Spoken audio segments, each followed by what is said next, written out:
Viewer advisory. The events you are about to witness are based on a true story. Some scenes may be deeply unsettling for certain audiences. Viewer discretion is strongly recommended. The rain in Greenville, Mississippi fell like bullets that March morning in 2017. Cold, unforgiving, each drop carrying the weight of secrets this sleepy town had buried for far too long. Gray umbrellas dotted the cemetery like mushrooms after a storm. In the First Baptist Church, a mother stood over a casket that shouldn't have needed to exist. Tonight's story is one that will leave you rattled. Before we dive in, make sure to subscribe, give this video a like, and tell us in the comments where in the world you're tuning in from. Now, let's begin. Tasha Brooks gripped a photograph of her 19-year-old daughter with trembling hands, her knuckles white against the frame. Ayanna had been the kind of girl who turned whispers into poetry, who found beauty in broken things, who lit up every room she entered with her quiet brilliance. She was a college freshman with dreams bigger than this small Mississippi town could contain. Now she was supposedly dead from a heroin overdose, found face down behind a dollar store dumpster at 2:14 a.m. with a needle clutched in her palm and enough fentanyl in her veins to kill a horse. Sheriff Douglas McLean had signed off on the case within 36 hours. No signs of foul play. Toxicology confirmed the lethal cocktail. Case closed. Move along. Nothing see here. But something about it all felt wrong, like a puzzle with pieces that had been forced into place. Tasha knew her daughter better than anyone in this godforsaken town. Ayanna was terrified of needles, had been since childhood. She'd have panic attacks at doctor visits, couldn't even watch someone get a flu shot without fainting. The medical records stretched back to elementary school, documenting her needle phobia in stark clinical detail. Yet somehow, this girl who couldn't handle a simple vaccination had allegedly injected herself with enough drugs to stop her heart. The math didn't add up. The story didn't make sense. And when Tasha started asking the hard questions that made people uncomfortable, the town turned vicious faster than a pack of rabid dogs. Someone spray-painted, "She asked for it," across her garage in blood-red letters that seemed to glow in the darkness. When Tasha filed a police report, it vanished from the system like smoke. Ayanna's dorm room was cleaned out overnight by persons unknown, her personal belongings scattered to the wind. Her journal was found ripped apart, pages missing, except for one haunting entry dated 3 days before her death, written in Ayanna's careful handwriting. "If anything happens to me, tell my mom it wasn't my fault." The words burned into Tasha's soul like a brand. Her daughter had been afraid, had sensed danger, had tried to leave a message from beyond the grave, and everyone was content to ignore it. Then came the text that changed everything. A message sent from Ayanna's old phone number, the one that should have been disconnected, sealed in evidence, forgotten. It was a single photograph, grainy and dark, showing a young black woman who looked exactly like Ayanna. Alive, scared, somewhere shadowy and threatening. When Tasha took the photo to Sheriff McLean, he barely glanced at it before dismissing her concerns with a wave of his meaty hand. "Probably just some sick prank," he said, not bothering to look up from his paperwork. "Case is closed, Mrs. Brooks. Time to move on and let your daughter rest in peace." But Tasha knew better. She knew her daughter's face, knew the fear in those eyes, knew that somehow, impossibly, Ayanna was trying to reach out from whatever hell she'd fallen into. That's when Tasha made the decision that would change everything. She hired Malik Tennyson, a private investigator and ex-cop who'd lost his badge for refusing to stay silent about corruption in the Jackson Police Department. If the system wouldn't give her justice, she'd find it herself. What Malik uncovered in his investigation made their blood run cold and their hearts pound with equal parts rage and hope.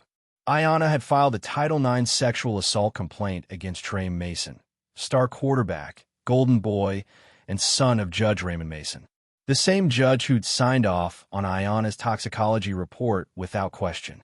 The complaint had been processed and promptly buried by Dean Harlan Price, who happened to be Trey Mason's godfather and had every reason to make problems disappear.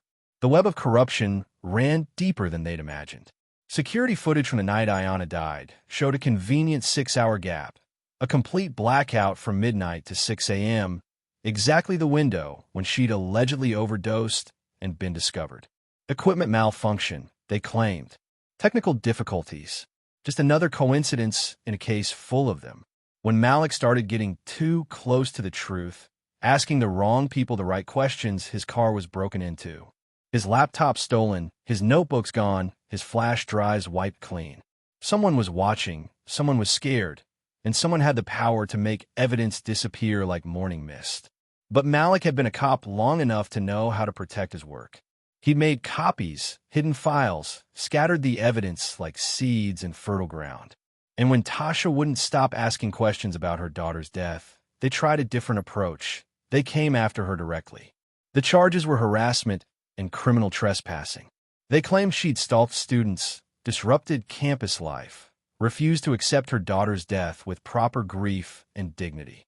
In that packed courtroom, with Judge Raymond Mason presiding like some corrupt king on his throne, justice felt like a fairy tale told to children who still believed in happy endings.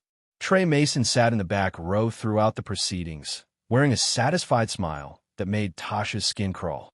His father's gavel came down again and again, denying motions, sustaining objections, systematically dismantling any hope of truth or accountability.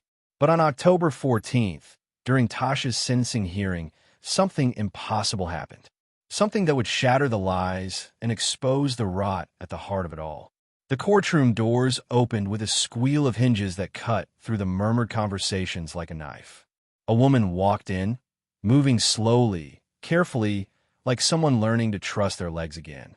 Her hair was pulled back severely, her skin pale as parchment, her eyes scanning the packed room with the haunted look of someone who'd seen hell and somehow found their way back. Gasps rippled through the crowd like electricity. Reporters fumbled for cameras. Lawyers whispered urgently to each other. Because everyone in that room recognized the face, even though it should have been impossible. It looked exactly like Ayanna Brooks. Except Ayanna was supposed to be dead, buried 6 feet under Mississippi soil. The woman in the doorway wasn't Ayanna. Her name was Brielle Monroe, 26 years old, reported missing in January 2020 and declared dead a month later after a body was found that matched her general description. Her family had buried an empty coffin, held memorial services, grieved for 3 years. Now she stood before them, alive but broken, a ghost made flesh. The woman buried in Brielle's grave had been some other victim, nameless, forgotten, discarded like trash. Execution-style bullet wound to the head, no identification, no missing persons report that matched. Just another black woman whose life and death didn't matter enough for anyone to look too closely. Through tears and trembling words, speaking in a voice barely above a whisper, Brielle told a story that shattered every assumption about justice and humanity. She'd been taken from her apartment in the middle of the night by men who knew exactly what they were doing. They'd moved her from place to place, keeping her in darkness, breaking her spirit methodically and professionally. "You're nobody," he'd whispered in her ear during the worst moments. Just another statistic. Another case file gathering dust. That voice belonged to Luther Price, a retired police officer with 600 acres of isolated farmland outside Topeka, Kansas. When the FBI finally raided his property based on Brielle's testimony, they found a chamber of horrors that would give seasoned investigators nightmares for years to come. Beneath his barn, hidden behind false walls and accessible only through a narrow ladder, was a soundproof room equipped with cameras, restraints, and instruments of torture. A shelf held dozens of VHS tapes, each labeled with a number like specimens in some twisted laboratory. On a water-stained table sat a handwritten list, 12 names, 12 women reduced to digits in Luther Price's sick game. The investigation exploded open like a dam bursting under pressure. Luther Price hadn't been working alone. He'd been running a sophisticated trafficking operation with help from corrupt law enforcement officials who provided cover, planted evidence, and ensured that convenient scapegoats took the fall for their crimes. Financial records revealed a web of shell company payments flowing to deputies in the sheriff's department. Evidence lockers systematically ransacked, fake identification documents distributed like party favors. They had a system, a process, a machine designed to disappear women and destroy the men who might ask questions about it. Men like Ayanna Brooks, who'd been rotting in prison for 3 years for Brielle's murder. The night she disappeared, Ayanna had been 2 counties away at his mother's funeral, signing a guest book with video timestamps that proved his innocence. But Detective Carl Morrison, who'd worked under Luther Price for 15 years, hadn't bothered to check the alibi. Why would he, when his job was to close cases, not solve them? As the dominoes began to fall, more victims emerged from the shadows like flowers blooming in spring sunlight. Angela Rodriguez, number 5 on Price's list, had vanished from the Rusty Saddle Bar where she worked in August 2018.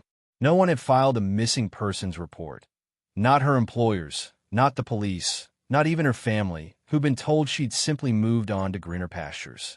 Her remains were found in an abandoned quarry. DNA evidence linking burn residue from Price's property to her final resting place. Monica Williams, number 9 on the list, had been murdered in summer 2019. Her disappearance had been so thoroughly ignored that her own mother didn't know she was dead until investigators came knocking with questions and photographs that broke her heart all over again. The trial became a reckoning that shook the foundations of power in 3 states. Luther Price, the mastermind, received life without parole on multiple counts of kidnapping, human trafficking, and murder. His accomplices, 3 deputies who'd helped cover his tracks, received sentences ranging from 25 to 40 years in federal prison. Sheriff McLean resigned in disgrace, facing federal charges for obstruction of justice that would likely see him spend his golden years behind bars. Judge Raymond Mason was removed from the bench for judicial misconduct, his reputation destroyed, his legacy reduced to headlines about corruption and cover-ups. Dean Harlan Price lost his position at the university and faced charges for destroying evidence and obstruction of justice. Even Trey Mason, the Golden Boy quarterback whose protection had started this whole nightmare, was expelled from college and charged with sexual assault after more victims found the courage to speak their truth. But perhaps the most powerful moment came when Ayanna Brooks walked out of that courthouse a free man after 3 years of wrongful imprisonment. The state paid him $12 million in compensation, money he used to start a foundation dedicated to helping other victims of wrongful conviction and police corruption. Brielle Monroe stood at the graveside of the unknown woman who'd been buried in her place, leaving white lilies and a handwritten note that read, "I'm so sorry, I don't know your name, sister, but I promise the world will remember that you mattered, that you were loved, that your life had meaning."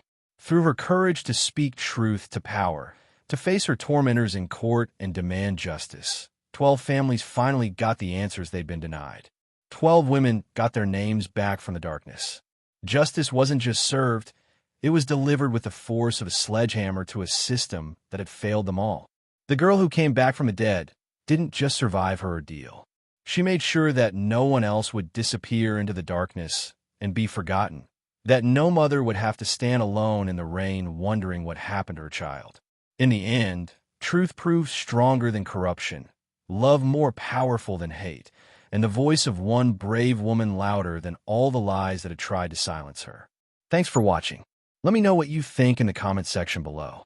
If you haven't already, be sure to like this video, subscribe to the channel, and turn on notifications. We upload new true crime content daily, covering cases you know and many you don't. Stick with us as we bring you more stories that deserve to be heard. See you in the next video.